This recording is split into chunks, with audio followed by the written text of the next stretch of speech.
ขึ้นมาถึงเรื่องมันแสนนานผ่านการเล่าเวลา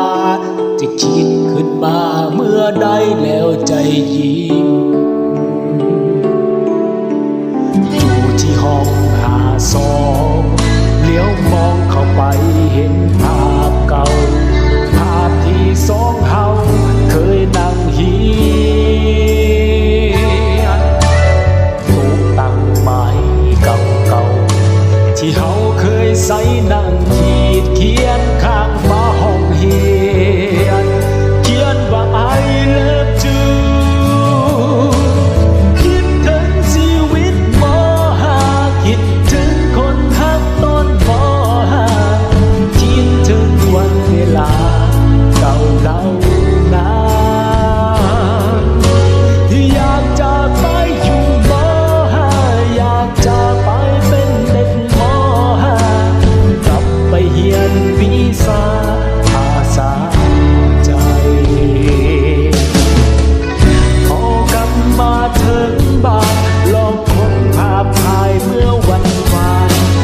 เห็นภาพสองเท่านั้นกับเพื่อนฝูงทุกคนยิ้มแย้มแจ่มใสยังจำวันนั้นงานปีใหม่ทุกคนนั้นห่วงใจออกที่จัดงานอยู่ที่ห้อง52เลี้ยวมองเข้าไปเห็นภาพเก่าภาพที่สองเฮาเคยนั่งเทียนโต๊ะตั้งไม้เก่าๆที่เฮาเคยใช้นั่งขีดเขียนข้างฝาห้องเรียนเขียนว่า I love you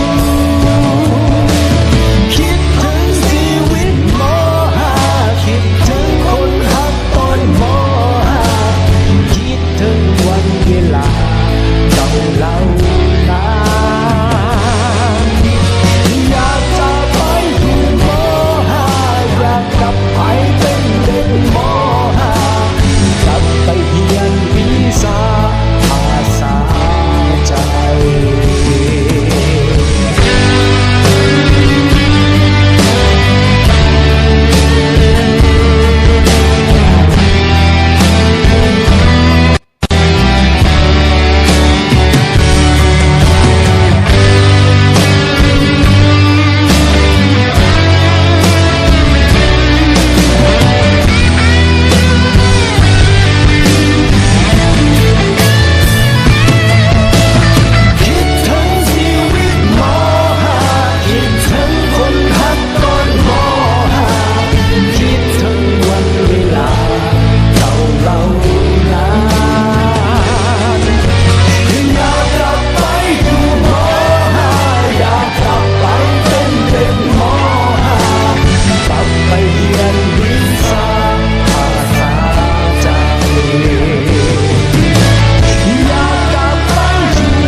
วิชา